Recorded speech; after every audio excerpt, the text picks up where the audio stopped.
नमस्कार, संतोष की रिपोर्ट में आप सबों का स्वागत है।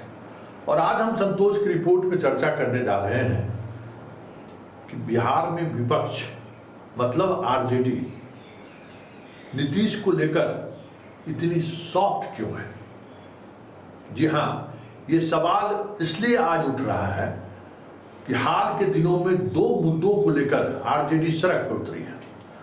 दो मुद्दों को लेकर आरजेडी के नेता बयान देना शुरू किए और सरकार 48 घंटे के अंदर में बैकफुट पर आ गई। याद होगा कि सर्वे को लेकर लगातार आरजेडी हमलावर था। आरजेडी अलग अलग तरीके से सवाल खड़े कर रहे थे। इंडिया गठबंधन रोजाना सवाल कर रहा था, कांग्रेस उसको लेकर सड़क पर उतर रहे थे।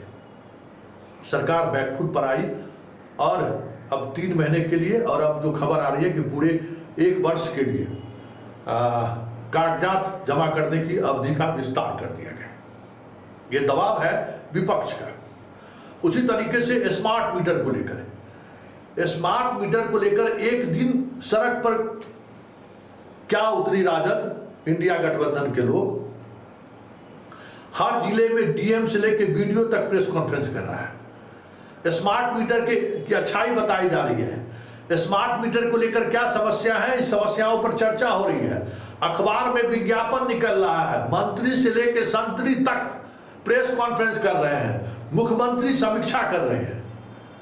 मतलब विपक्ष की आवाज पर सरकार किस तरीके से घिघियाने लग रही है, या विपक्ष की आवाज पर सरकार के अंदर किस तरीके का कंपन होना शुरू हो जा रहा है, ये दो वानगी से देखा जा सकता है। फिर भी कई ऐसे मुद्दे हैं जिन मुद्दों पर सरकार को मजबूती से घेरा जा सकता है, सरकार को इसी तरीके से लील डाउन कराया जा सकता है। लेकिन विपक्ष एक अलग तरीके की खामोशी साथ लेता है। बाढ़ का मसला हो, भ्रष्टाचार का मसला हो, पुलिस की ज्यादती का मसला हो, मतलब अराजकता की वो सारी सीमाएं पार कर चुकी है बिहार में ब्यूरोक्रेसी, अफसरशाही, जिसको लेकर विपक्ष अगर सड़क पर उतरे तो बहुत सारी चीजें बदल भी सकती हैं। सरकार को मजबूर होना पड़ सकता है। इसमें कोई दो मत नहीं है कि अगर तेजस्वी सरकार में नहीं आते तो इतनी बहालियां नहीं होती। बहाली को लेकर सवाल जो खड़े हो, बहाली को लेकर कई तरह की आलोचनाएं हो रही, बहाली में कई स्तर पर गड़बड़ी भी हुई है। लेकिन तेजस्वी अगर सरकार में नहीं आता तो वो बहाली नहीं होती, हर किसी को पता है। और जैसे ही तेजस्वी सत्ता से बाहर हुए, एक परीक्षा लिए हुए 5 महीने 6 महीने होने को है, रिजल्ट तक जारी नहीं हुआ है। तो एक दबाव था सरकार पे। इतना कुछ होने के बावजूद भी आखिर राजद नीतीश कुमार पर उस तरीके से हमलावर क्यों नहीं हो रहा है, बड़ा सवाल है। और इस हमलावर नहीं होने के पीछे कहीं और कुछ तो वजह नहीं है। क्या फिर से कुछ अंदर खाने में डील होनी शुरू तो नहीं हो गई है, या फिर अंदर खाने कुछ डील तो नहीं हो गया? क्योंकि वो आक्रामकता नहीं दिख रहा है। तेजस्वी पूरे विधानसभा सत्र के दौरान हाउस से बाहर रहे। बाढ़ जैसे विभीषिका में तेजस्वी दुबई घूम रहे हैं। आज पेशी थी तो वो आ गए, ट्वीट करके सवाल खड़े कर रहे हैं, लेकिन वो भी दुबई से। और आज अगर सरकार सड़क पर रहती तो नीतीश कुमार ने एक चीज समझ लीजिए कि सत्ता पक्ष में जो लोग हैं, आज जो नेता है, उस ग्रुप को अगर, उस नेता की पीढ़ी को अगर देखें, उसकी समझदारी को देखें, तो जदयू के कुछ नेताओं को अगर छोड़ दें, विजेंद्र यादव हो, विजय चौधरी हो, श्रवण कुमार हो, ये लोग पॉलिटिकल बातचीत करते हैं। बीजेपी में तो आज एक भी ऐसा नेता नहीं है कि जो राजनीतिक तौर पे आरजेडी को जवाब दे सके। कितनी बड़ी क्राइसिस आप समझ सकते हैं। आज सुशील मोदी रहते तो कुछ और बात होती। मतलब सुशील मोदी के जाने के बाद किस तरीके का वैक्यूम बीजेपी के अंदर है वो आप देख सकते हैं।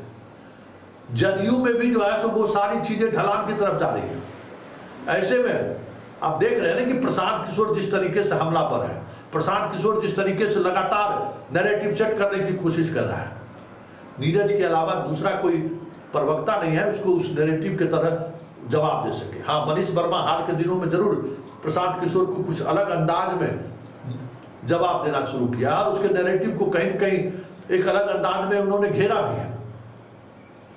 फिर भी अगर तेजस्वी अगर सड़क पर रहे, तेजस्वी अगर रोज सवाल करे सरकार से, तो आज सत्ता पक्ष के पास न वो चेहरा है न वो लॉजिक है जो तेजस्वी का जवाब दे सके, मतलब विपक्ष का जवाब दे सके। एक अजीब तरीके का वैक्यूम पूरे बिहार में लग रहा है, जैसे लग रहा है कि नीतीश है और बाकी सारी चीजें वैक्यूम में, कोई सवाल करने वाला नहीं है।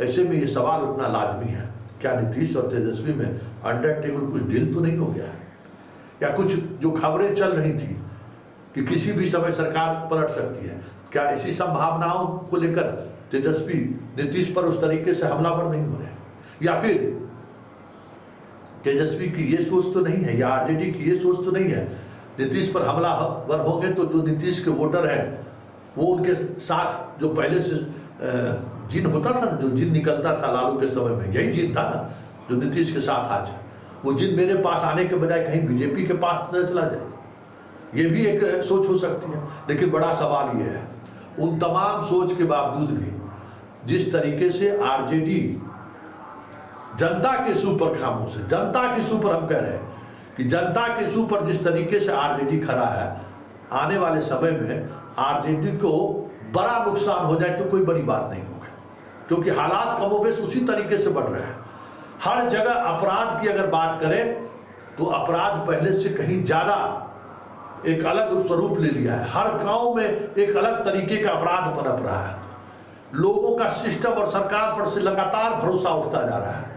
और उससे भी बड़ी बात यह है कि जिस मनः स्थिति में नीतीश कुमार शासन कर रहे हैं, जिस मनः स्थिति में नीतीश कुमार दिख रहे हैं, जिस मनः स्थिति में नीतीश कुमार लग रहा है जैसे वैक्यूम हो गया है नीतीश कुमार के आसपास, ऐसे समय में तेजस्वी के पास एक बड़ा मौका था, अवसर था उस वैक्यूम को भरने का, और उस वैक्यूम को वो भर सकते थे, लेकिन लग रहा है जैसे वो रुचि ही नहीं ले रहे, क्योंकि आज के तारीख में बिहार के समक्ष एक बड़ी चुनौती है, एक बड़ा सवाल भी है कि नीतीश क्या वाकई में मानसिक तौर पर ठीक है या नहीं है, क्या नीतीश एक सरकार का मुखौटा तो नहीं है, या फिर नीतीश रबर स्टंप तो नहीं है, क्योंकि नीतीश की वो तमाम क्रियाशीलता जो उनकी पहचान थी वो नहीं दिखने को मिल रही है।